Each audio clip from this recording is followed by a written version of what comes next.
Welcome to the Peaceful Parenting Podcast. I'm your host, Sarah Rosensweet, mom of 3 young people, peaceful parenting coach, and your cheerleader and guide on all things parenting. Each week, we'll cover the tools, strategies, and support you need to end the yelling and power struggles and encourage your kids to listen and cooperate so that you can enjoy your family time. I'm happy to say we have a great relationship with our 3 kids. The teen years have been easy and joyful, not because we're special unicorns, but because my kids were raised with peaceful parenting. I've also helped so many parents just like you stop struggling and enjoy their kids again. I'm excited to be here with you today and bring you the insight and information you need to make your parenting journey a little more peaceful. Let's dive into this week's conversation. Hey all, welcome back to another episode of the Peaceful Parenting Podcast. I'm so excited today to have Greg Santucci as our special guest. He is an occupational therapist and really specializes in sensory processing, which is something that comes up so much in the families that we work with as a cause of dysregulation and challenging behavior. This month, we had Greg, actually this was a few months ago now, we had Greg as the guest expert in my Peaceful Parenting membership. Every month we choose a theme, and the theme for the month that he was in was sensory processing. So we had a training on different sensory processing challenges and how they show up and what you can do about it. And then we invited Greg in to do a member Q&A and to talk to us about sensory processing. This is a great example of what we do inside the membership. If you are interested in being in the membership, the doors are currently open right now for the month of June. If you join us for this month and hopefully beyond, this month we are talking about raising kids with a positive sense of self-worth. So you would get a workshop that I did about raising kids with positive self-worth. And you would also, depending on when you join, you would either be able to listen in or participate in our guest expert Q&A. This month it's Ned Johnson, who was our podcast guest last week. He is fabulous, and he has worked with so many thousands of kids and families and really knows a lot about raising kids who do have that positive sense of self-worth and how we as parents can support them and why it's important. So if you join us this month, you will either, if you join before June 24th, you will have access to participate in the Q&A. If you join after, you'll be able to listen to it. But again, we're doing raising kids with a positive sense of self-worth, and that's so important for mental health and success in life and having a happy life and not being afraid to try new things and having that sense of resilience. So we're going to get it to Greg soon, I promise, in just a second. If you do want to join us, you can go to reimaginepeacefulparenting.com/membership. Again, I'm taking new members this month, the month of June. There are lots of other benefits to being in the membership. A parenting coach in your back pocket, or 2 parenting coaches, me and Corey. We do group coaching every week, at least once a week. Some weeks we have actually 2 meetings a week where you can drop in and ask us a question. We also have a private Facebook community where we answer all of your questions. And just, it's a really, really wonderful, supportive group of parents who are doing this peaceful parenting thing along with you. And it's sort of like having a gym membership for peaceful parenting. That's how I think of it. And it's so that we stay intentional and we stay consistent and we have, coaches and fellow parent cheerleaders along the way. You can go to reimaginepeacefulparenting.com/membership. Okay, let's meet Greg. Hello, everyone. Hey, Greg, welcome to the membership and the podcast. Hi, thanks for having me. Yeah, so excited to have you back. It was so fun talking to you for the summit, and I'm so glad that you agreed to come back and talk to us. This is something that comes up so much in our community and with coaching and our membership, the sensory piece. So just give us a little introduction about who you are and what you do. Hi, I'm Greg. How about that? Okay. I am a pediatric occupational therapist, and I've been doing it now for 25 years, which is frightening that I'm getting that old. My most important credential, I think, is that I'm the dad of 2 amazing teenagers. But in terms of my clinical work, I still work in the schools. I work in outpatient settings, which is more of like a medical model frame of mind. But primarily, I work with kids as young as babies all the way up to teenagers. And I would say that sensory processing issues and behaviors are probably the number one thing that I identify as a barrier to helping these kids just completely thrive. So whether it's it's autism, ADHD, or some sort of developmental disability, sensory processing usually comes into the conversation fairly quickly. So I am certified in sensory integration. I think sensory, and I'm so glad you're having this dialogue, because when parents start putting their sensory lenses on, the behaviors start making more sense, and then you can kind of move everybody forward without yelling or frustration or dysregulation from everybody. So thank you for having this conversation. Or making it like a moral judgment, right? Like right. There's, something wrong with this kid or whatever. Because I think that's what parents jump to when they don't understand what's happening. Yes. Yeah. So hopefully this conversation will bring some aha moments for people, and then they can just see things differently. So yeah. Awesome. So sensory, okay, tell us what sensory, first of all, we all know the 5 senses that we were taught in kindergarten: hearing, sight, taste, touch, and smell. But can you tell us about the 3, I think I've heard people call them the hidden senses? Hidden senses, yeah, they're the fancy words. So there's the vestibular sense. So that is your sense of movement. So if you're older and you bend down to pick something up and then you come up real quick and you're like, whoa, that's your vestibular sense. It's also the reason why many people over the age of 30 aren't online for roller coasters, because your vestibular system changes over time. And it's why we know that kids need movement in order to be the best kids that they can be. It's why they're wiggling. It's why they have a hard time sitting still. It's because they need this movement. It's like a vitamin for them, but in a sensory mindset, it is the vestibular system that we are feeding, and that system touches every part of the brain. So it's super important. So it's a fancy word for a logical concept that kids need to move and that active students make better learners. Another sense that's one of the hidden senses, another fancy word, is proprioception. And that is your body awareness sense. So another example, that if you're walking in your living room and you bang into the coffee table, you're not having the best proprioceptive moment right now. That is what allows you to walk through a door without banging into the door frame. It's where you are in space. For kids who are walking in line in a hallway and have a hard time walking in a straight line, and maybe they're rubbing their hand against the wall, that is a strategy to help them figure out where their body is in relation to the wall. So that sense is proprioception. Obviously it's wildly important, because if not, you get your clumsy kids, your bulls in a china shop, and all the stuff that happens. The proprioception is the why. And the other hidden sense that's probably getting the most room in the literature right now is interoception. And that is your inside feelings.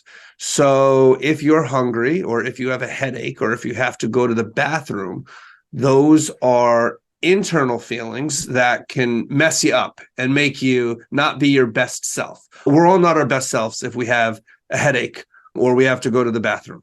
So that awareness of what you're feeling on the inside is interoception. And that certainly can affect a kid's behavior, their ability to focus. So yeah, we talk about see, hear, touch, taste, smell. Those are the 5 that we learned in school. But the fancy words, vestibular, proprioception, and interoception, is what kind of levels up our knowledge of sensory processing so that we can just better support our kids. Awesome. Thanks for that great explanation. Can you just explain what sensory processing is? I mean, I guess maybe I'll take a stab and you tell me if I got it. It's how we take in information from the world or inside our bodies in the hidden senses and make sense of it. Is that like a fair explanation, or would you add to that? Sure. So and it's funny, kids these days are bombarded with sensory input, more so than we were generations before. They're getting sights and sounds from all over the place all the time. So yeah, you take that in, and it comes in at a lower brain level, and then your body figures out what to do with it. That's the processing part, and sends it off to whatever part of the brain that causes the reaction or the behavior. So it comes in from the lower brain, processes out, and then your brain sends it wherever it needs to go. So a sound can come in. If it's a loud sound, your body has to process it and figure out, okay, is that sound going to hurt me? What do I do with this noise? And you can see how something like the vacuum cleaner could be scary, and that's going to cause a certain reaction. So that sensory processing happens, and then you react accordingly.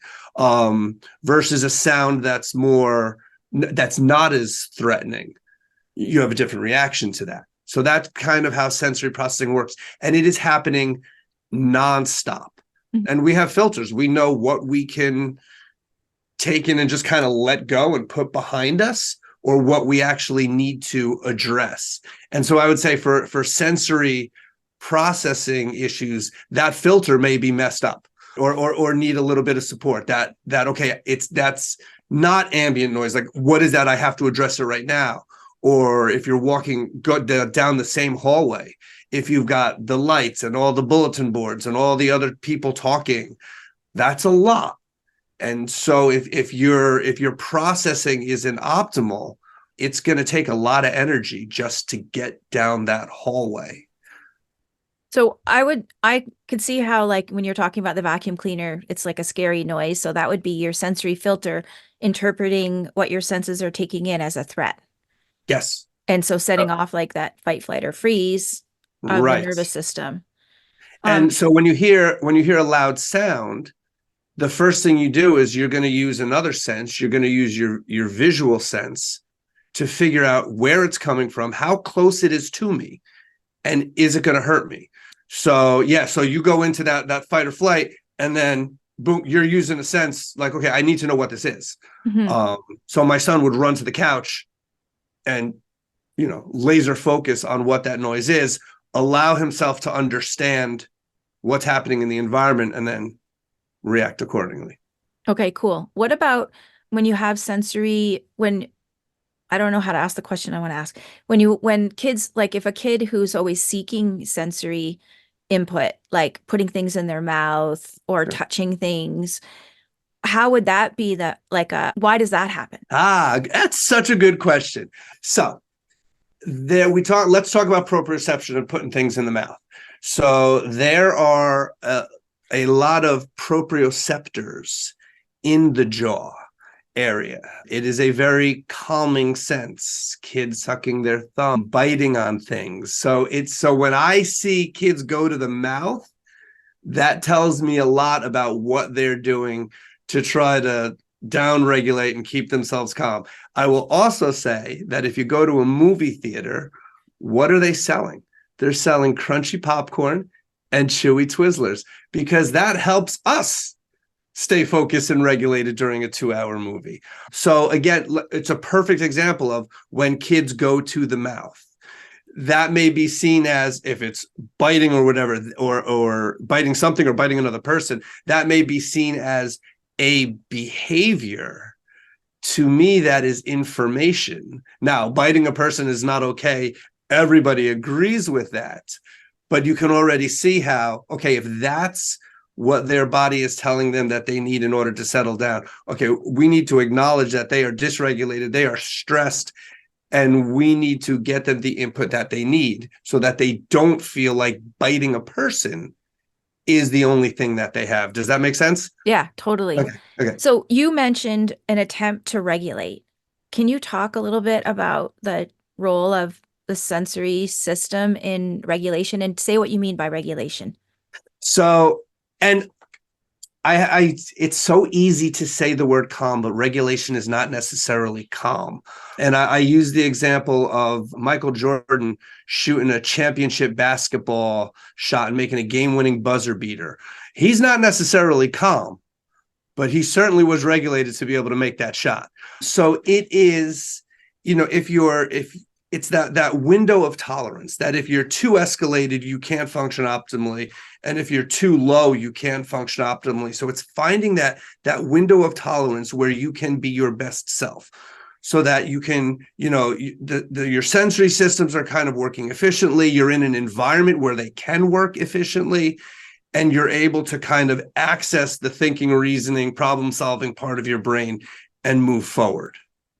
Very cool. And so that explains why some kids, or humans, why some people need more sensory input and some people need less because it depends on where they start, where their baseline Sure. regulation is. And it's interesting that you said about the sensory seekers and constantly needing movement. This is where I like nerd out clinically. And this is where, like, if you go into the literature and you read about polyvagal theory and the neuroscience behind it, when I hear a kid labeled as a sensory seeker, it may be, but for me, a sensory seeker, you get them the additional input that they need, and then they can get back to functioning optimally.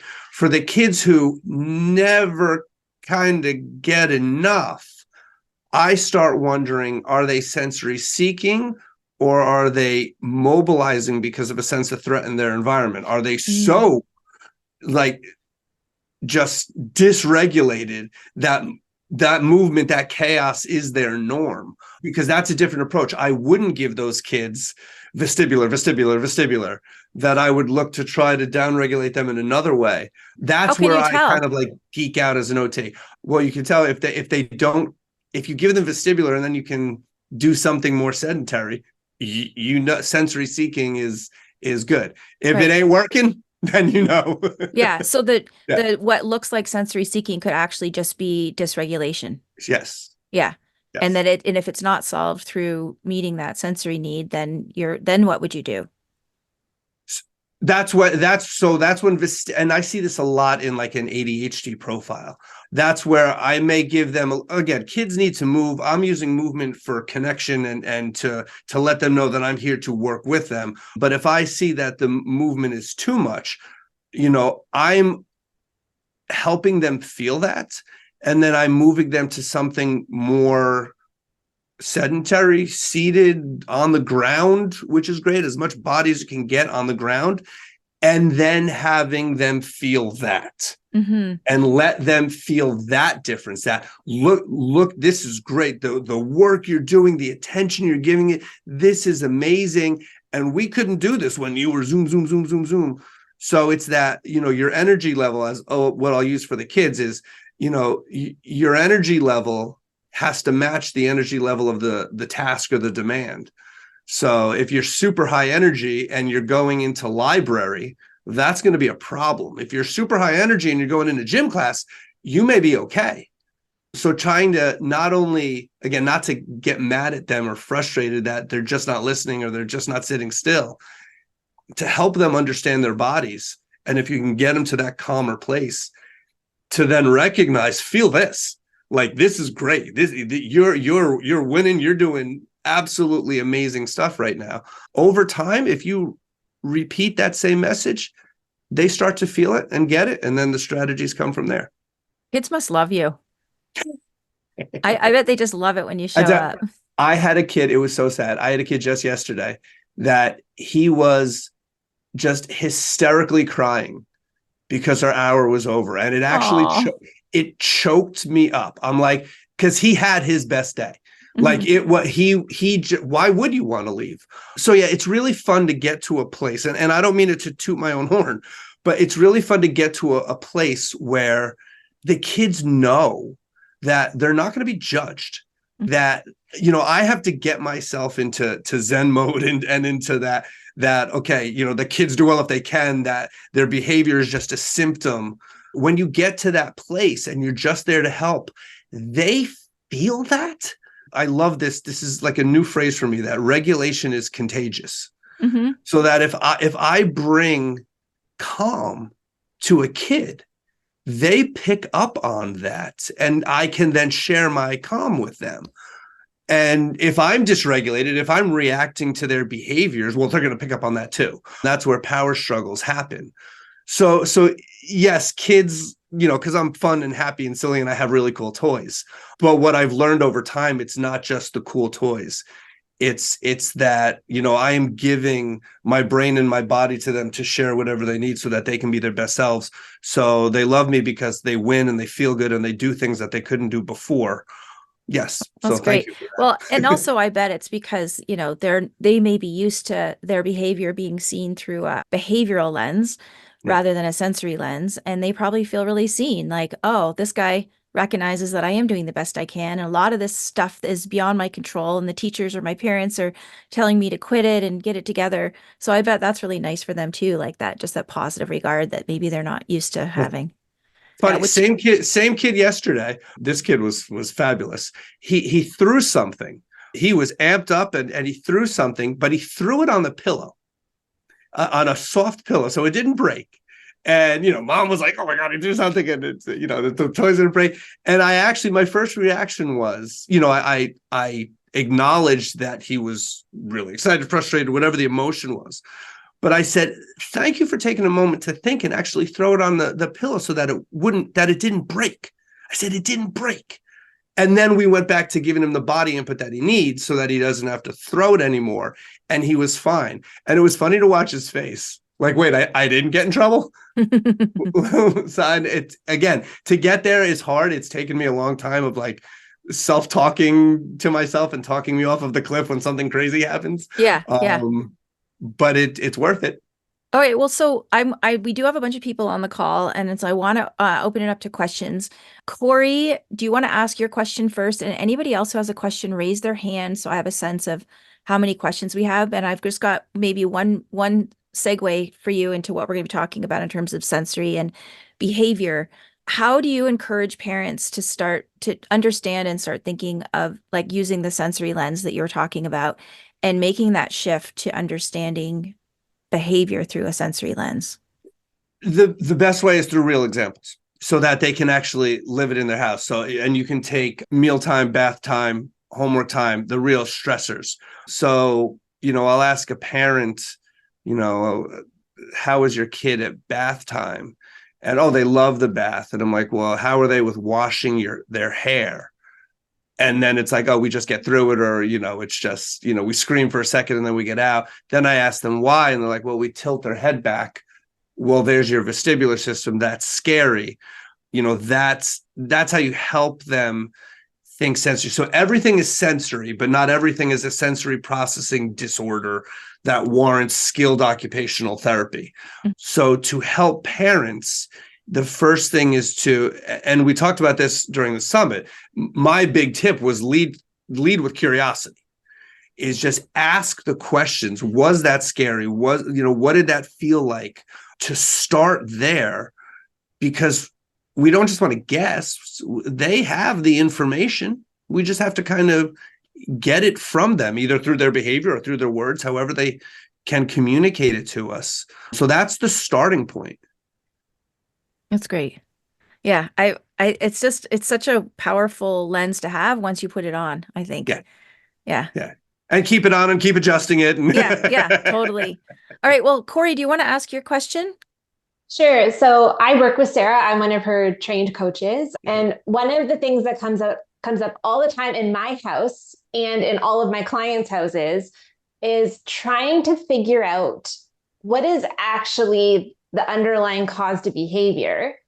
And what's really tricky is a lot of things look the same, but have different underlying causes. So you were starting to get at that. And I want you to expand about how you can tell the difference between it being, sensory causing the behavior, or ADHD, or anxiety, or, pathological demand avoidance. How do we figure out what is sensory or what is something else? Behavior can look the same, but it be different. So for instance, if it is ADHD, well, you're trying to do all these sensory interventions and they don't seem to really be working. Would that be your clue that maybe it's ADHD versus sensory? Okay.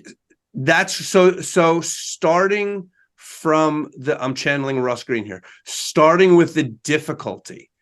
So what I understand what the question is. Like, you're trying to figure out what is the root cause of it. Yeah. So it's almost like you're starting top down. Like what is the difficulty? Difficulty doing homework, difficulty sitting at the table, and then the why. So it wouldn't be difficulty sitting at the table because they have ADHD or difficulty because they have anxiety, that there's something at that moment in time, and it could be different.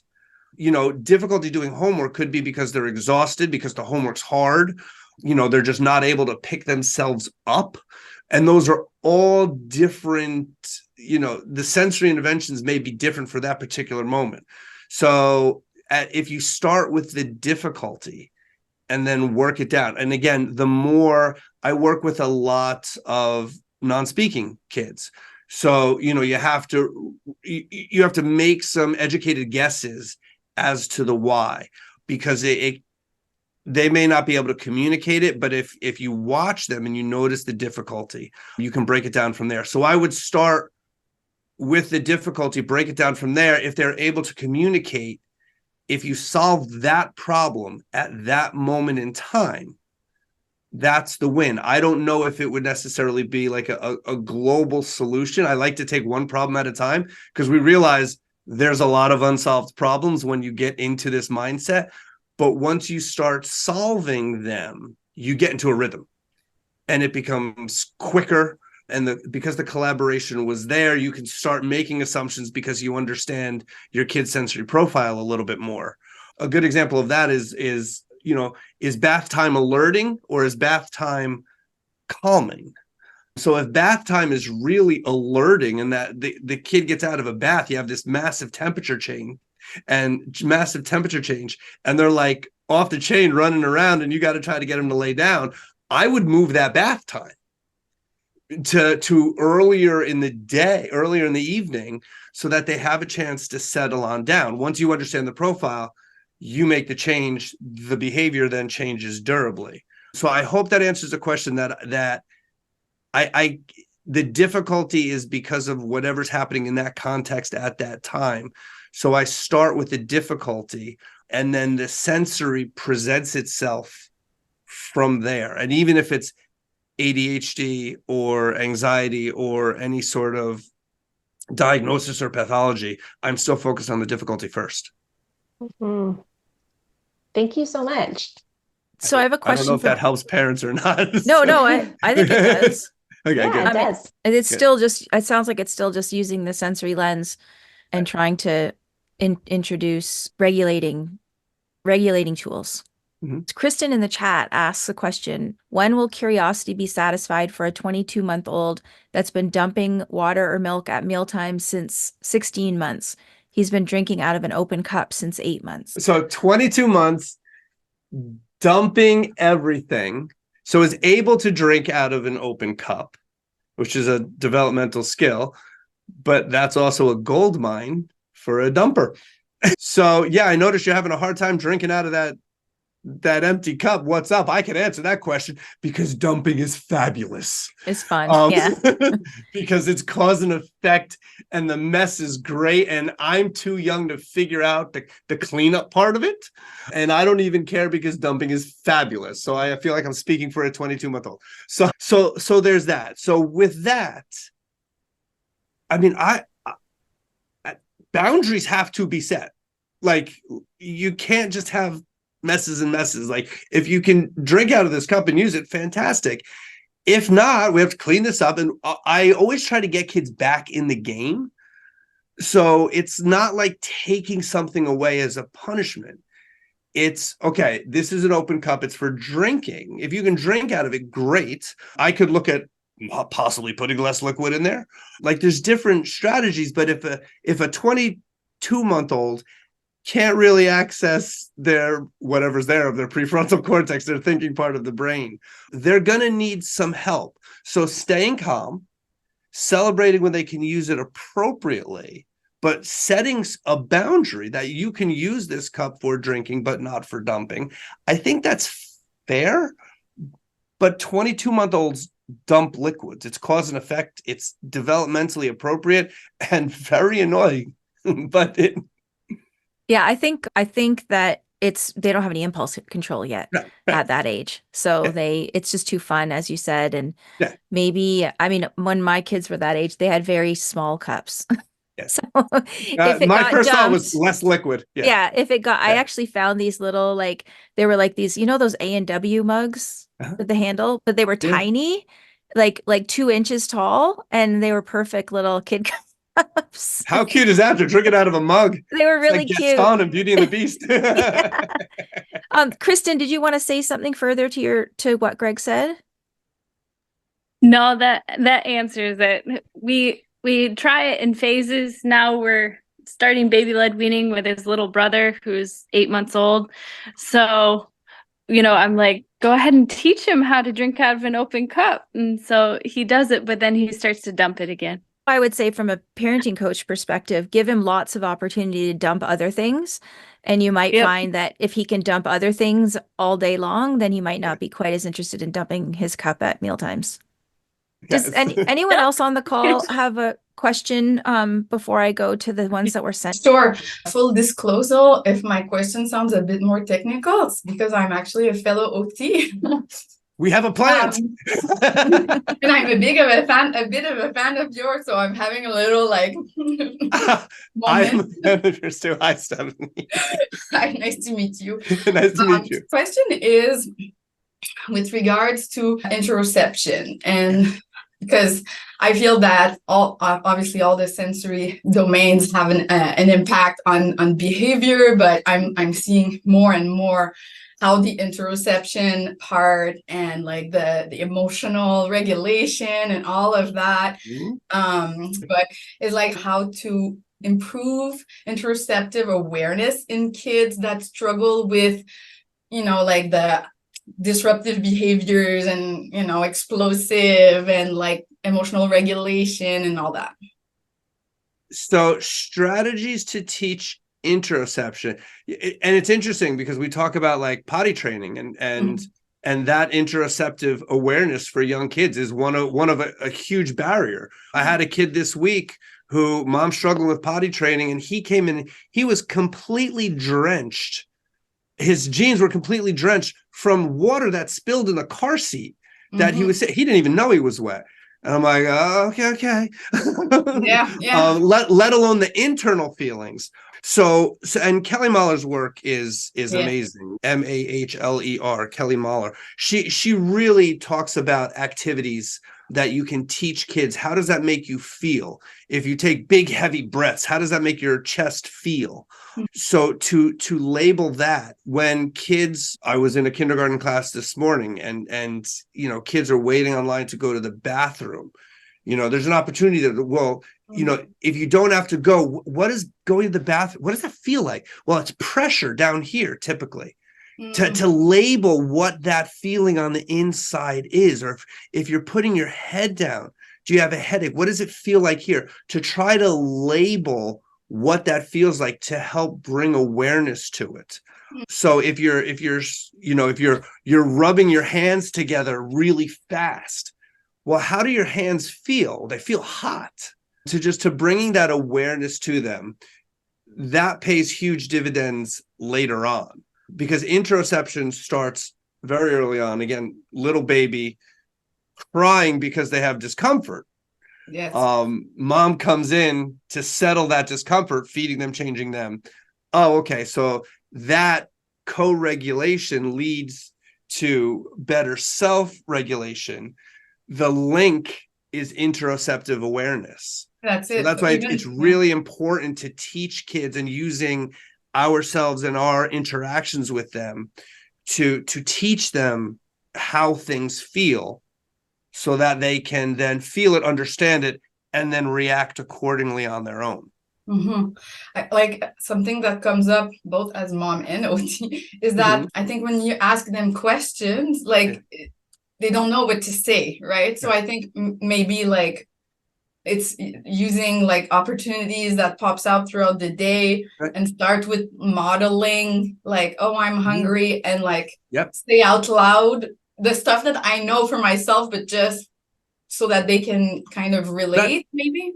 Right, to explain to them how, like, if you have a headache, that my head hurts, or what it may feel like, or that I have to go to the bathroom, so I feel it here.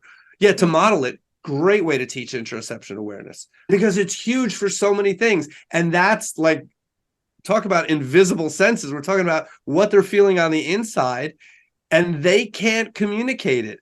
Oh my gosh. I think about when I guess everything kind of started happening when I turned 40. The hair, the eyes go, everything starts going, right? But like, I knew that I had a headache because things were a little bit blurry. But my question is, does a 7-year-old know that things are blurry? Do they feel that?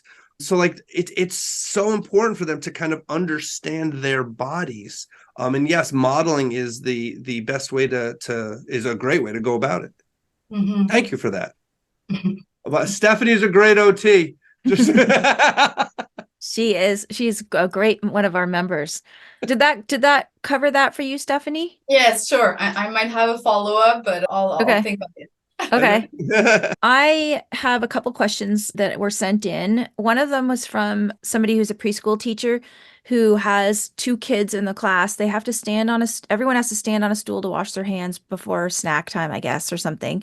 And they're a sock only classroom, like they don't wear their shoes in the classroom. And 2 of the kids lose their minds if they think there might be a drop of water on the stool and their socks might get wet. That would be me. Yeah. So I guess she's asking, is there a specific way to go around I mean, yes, they could wipe off the stool. Would you recommend that? Or is there something that you would recommend when someone's anxious because of a potential something offensive sensorily like that? I'm having a visceral response to that whole situation. So and I'm a guy, I live at the beach, but I still wear water shoes when I go into the ocean. I very super sensitive feet. A crooked sock, let alone a wet sock, is enough to throw my day off. So that being said, I'm looking at the expectation. So that I'm questioning the rigidity of that. Every child has to have this stool in this setup. At the hospital that I work at, they teach us that the best way to wash hands is through hand sanitizer. So there are different ways to get your hands clean for this, knowing that in a sensory nightmare of an environment, which is the bathroom, just walking into the bathroom in stocking feet, I have an infection control questions about that. I think it's a sink in the classroom. Like it's not in the bathroom. Okay. But I hear you. Yeah. I mean, it to me, this sounds like a teacher flexibility thing of either dry off the stool or let them use hand sanitizer and not use the sink. But this is one of those ones where we want to have the adult be flexible instead of forcing the child to deal with some really uncomfortable potential sensory thing. Yeah, because I am tactile defensive, and that when I heard that situation, like my interoception went through the roof. Like I was just like, wow. So, I mean, yeah, maybe the kid can have their own stool that they can kind of control and make sure that it's dry if you want to kind of keep that expectation there. But my first reaction is we have to look at the expectation and not necessarily the sensory to help get the conformity, because that sensory situation is noxious for somebody who is tactile defensive. Yeah, and I'm really glad this came up because you and I talked a lot about this in the summit interview about listening to kids. And it's not I hear a lot of talk about like sensory exposure, and a lot of that ends up being for the convenience of the adults in the family or in the school or whatever. And it's not fair.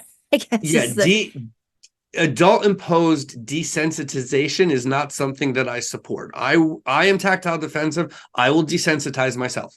Mm-hmm. Thank you. Yes. Mm-hmm. Mm-hmm. Yeah. And if your kid wants to change their shirt because their sleeves got wet, I mean, I can remember that from, when my kids were little. Like if one of my kids, his sleeves got wet, he didn't want to wear the shirt anymore. And I was happy to change it. But I have also coached people who say like, I can't understand why my kid loses their mind when their sleeves get wet when they're washing their hands. And so it's really just being a lot more compassionate when there is that difficult behavior that comes around because of a sensory issue, right? Being a lot more compassionate about it. And I think most people can think of things that they personally don't like. Like and I don't like walking on grass. I actually don't like going barefoot at all. I like to wear socks. Like, I don't like being barefoot generally. And so I think most adults can think of something that they don't like to do and try and use that to find some compassion. I was just having this conversation. It took me forever to be able to eat sushi. But I prefer rolls that have the skin on the outside and not the rice, because I feel like I'm able to process that outside better than just the sticky individual things of the rice and then having to get it and then the squishies on the inside. So God, I'm having a moment. But like, yeah, so we all have our things. And it's really interesting. Like, yeah, call yourself out on some things that you like. And we're not judging you. Well, you can judge me on the sushi. I don't care. But like, it's not a judgment thing. It's a preference thing. And the other thing is, if you provide some accommodations or modification, who's it hurting? Yeah, totally. Stephanie has her hand up. Oh, actually, I'm going to go to Jessica first in case we run out of time. Jessica asks, any suggestions for number 2 when potty training? Her son just turned 3. He refuses. We sing a song and he knows where it goes. He will throw himself on the floor to not go. He was moved up at the daycare and he's the only one who's not potty trained. She doesn't want to push him, but would like to encourage him. So I hear some encouragement already. So he goes in the pull-up or the diaper, and you bring the diaper to the toilet. You put the poop in the toilet and you flush it because that's where the poop goes. And then he can flush the toilet if he wants. If he doesn't, that's telling. So like, that's all of the encouragement. Potty training is tricky. That's low pressure sales. My daughter took forever to actually have the confidence to realize that it's not an internal organ falling out of her body, that it's actually just the poop. It is scary that a piece of you is falling out. There's all of this pressure, and then there's this release. That is frightening, where it stays all nice and compact in there. So if he's dropping to the ground, he's not ready. Don't let that he's the only one get in your head. Mm-hmm. It's okay. You're only one. He's the one. He's mm-hmm. one of a kind. So that's okay. Keep it low pressure sales. And so like, that's what I do. Like I oh my gosh, I was bringing the kids in. We would do it together. Again, the modeling, the encouraging them to flush, to trying to figure out when their routine is, if you can, and that would be the time to try to get them on there. There was one other thing that just came into my head and it left as fast as it came in. I'll suggest something while you're thinking, which is laughing about poop, like poop jokes and laughing about, poop. We had a poop emoji pillow for a while in our house. Like in Toronto, there's actually a poop cafe, which is like this cafe where you can go and you get like ice cream sundaes in little toilets. Like the dishes are like little toilets, and like everything there is poop themed. So I don't know, you can make your own. Yeah. The other piece that it just came to me is, if you are having them sit on the toilet, this is keeping your sensory head on, keeping in mind that interoceptive piece. You don't want to have them sitting for a very long time. That short little durations, you don't want to be handing them an iPad and giving it for 15, 20 minutes, because they're going to lose that feeling of having to go. So you're trying to get the action, the thing to happen, but you want them to have to feel it. And so you got to be out and about and running around and bouncing to be able to feel that you have to go. If you're just sitting on a toilet waiting for it to happen so you can give them a sticker, you're not necessarily helping their interoception out. So that was the other piece that I had to throw out there. Short durations of sitting in practice helps in the long run. And again, I'm just hearing trust the process, trust your kid. Yeah, trust the process. Yeah. Hi, Sarah. That was my question. This is Jessica. But so, yeah, we don't make him sit. I just ask him, I'm like, hey, do you got to go number 2? Do you got to go potty? And he says, no, I don't want to go. And, I was like, well, when we sing our little song, like poop goes on the potty, and he sings it and he knows where it goes. And he's like, it doesn't go in my diaper. It goes in the potty. And we sing it. And he never sits for longer than like 30 seconds to a minute, because he'll sit and go pee. No issues. It's just number 2. He's just like, nope. And he wants to bring his bear, and he sits his bear on the potty, and I'll get chocolate chips and like drop them in the potty behind him. And he goes and he thinks it's the coolest thing, but he's like, nope, not for me. So I don't know. Just wondering if you had any suggestions. I wonder if he knows my daughter. Like, that's exact. Like, and I forget how we actually broke through. And you said he was 3? He just turned 3 in December. Mm-hmm. Okay, so my daughter was not successful at 3 doing this. Okay. I was much later. If there's any consolation, and I know something about this, and she was after 4 when she actually got it. So you're still okay. And I again agree with trust the process. It sounds like he's really scared about it, but you're doing a lot of things that are good, and it just sounds like it's going to happen when he's ready. You can keep encouraging, keep doing what you're doing. Okay, thanks for the encouragement. I appreciate that. And also take heart. Greg can't remember when it happened, which is like someday you're going to look back and it's just not going to even seem that important, right? Right. Okay, yeah. I know it wasn't 3. I remember that. Oh, yeah. but just it feels so, I think these things feel so do or die when we're in them. But then like if we can get some perspective, we can look back and it's not really, it'll happen. He will not be pooping in his pants when he's a teenager, and he'll get it. But we're getting pressure from the schools. It's not fair to parents. We're getting all this external pressure. So yeah, your little man's gonna get it. You can tell him now that you talk to an OT. Like I'm saying, you're doing all the things, and he's showing so many signs of like, oh yeah, I'll participate in this part and I'll pee on the pot, and it's just this one part that he's just not ready for. Yeah. I'm judging him, and I'm certainly not judging you. Well, I am judging you. I think you're fabulous.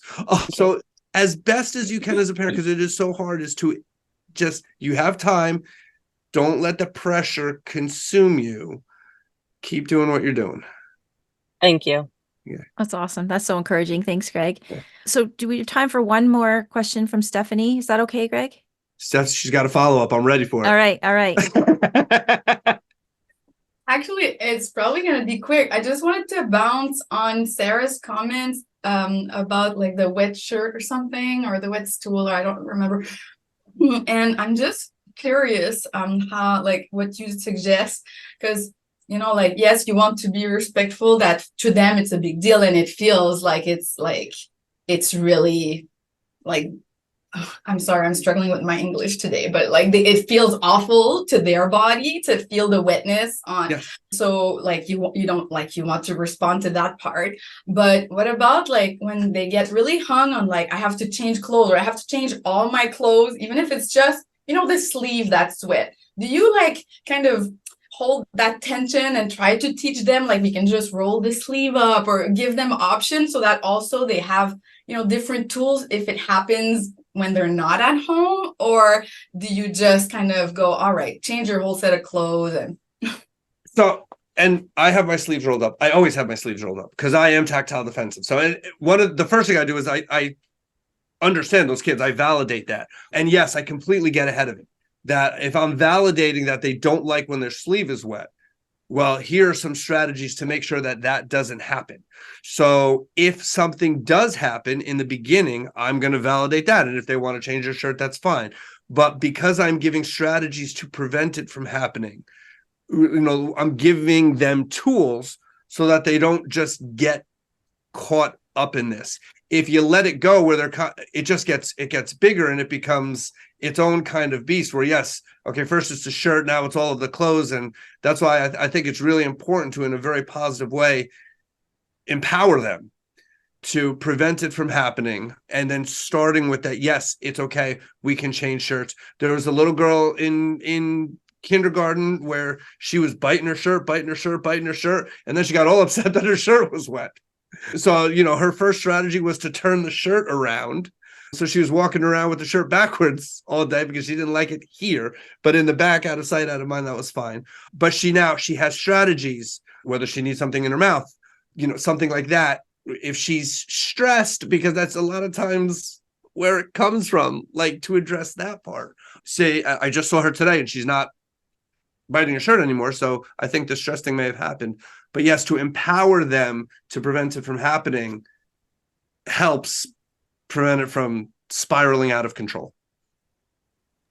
And when they're super small, you just roll with it. If they want to change the whole set of clothes, it's kind of the way that you kind of support them in the moment where they're getting dysregulated, and who cares if you want to change your socks because of a sleeve, When they're young, if you're able to just roll with it, that puts you on such a great path for collaborating with your kid as it goes forward. Like, yeah, like they're young kids, they're figuring stuff out. Mm-hmm. We know what's going on, they don't. And so to just, to roll with them a little bit. and really just like show them, I get it. I'm going to help you. I'm going to support you. I'm going to give you a strategy to prevent it from happening. When it doesn't happen, we're going to celebrate. Hey, you try. You sure try. Hooray. Yeah, just kind of rolling with that. Find your inner child and use that to connect with them. And it pays huge dividends later on. All right. Thanks. All right. Yeah. Last question before I let you go, which is something I ask all my podcast guests. And the question is, if you were to go back in time to your younger parent self, what would you tell yourself? We already talked about it. Ignore the noise. We have a real problem with how the pressure that's put on parenting right now from society is really frustrating. That, like, and again, I know something, I still trust mom's gut when they're coming with me. It's just, there's so much noise, and you can take it from, all of the young baby parenting advice. I mean, there was a program called My Baby Can Read. Mm-hmm. And it's like, there's so much pressure on parents that, from the time they're 18 months, you're working for a D1 scholarship in some sporting event, or that they have to be potty trained at preschool. Just trust your gut. Trust what your child is telling you through whatever babbling communication, however they are able to communicate with you, that takes precedent over the noise of society, which is not necessarily a great source of information right now. It's a great source of pressure that for parents, we have to, there's a brand new book that I'm reading right now. It just came out a couple of weeks ago. I think it's called Family Unfriendly. And it's starting to talk about how society is so family unfriendly that we're constantly putting pressure. You have to sign up for this. You have to do this. They have to be hitting this milestone at this time. Just know that if they're not, it's okay. And if you have questions, ask those questions to professionals. Don't rely on the pressures of society, because that's broken. So if it's any consolation to the parents who are brave enough to ask questions and speak up, and how much that we heard, like, no, you got it. You're doing it. Let them, like, stay in that space. It is just so less stressful, and therefore you can be more regulated, and then you can offer that regulation to your child. We just went full circle. I love it. Thank you so much, Greg. Where's the best place for people to go and find out more about you and what you do? 2 places. I'm not very good at Instagram. I'm getting better, but Facebook, it's Greg Santucci, occupational therapist. That's like my home base. And then for resources, I do a lot of like infographics and blog posts. All of that is available for free on gregsantucci.com. Perfect. Thank you so much. Really appreciate this. This was amazing. Thank you. Yeah, no, it's awesome. Thanks for listening to this week's episode. I hope you found this conversation insightful and exactly what you needed in this moment. Be sure to subscribe to the show on your favorite podcast platform and leave us a rating and review on Apple Podcasts. Remember that I'm rooting for you. I see you out there showing up for your kids and doing the best you can. Sending hugs over the airwaves today. Hang in there. You've got this.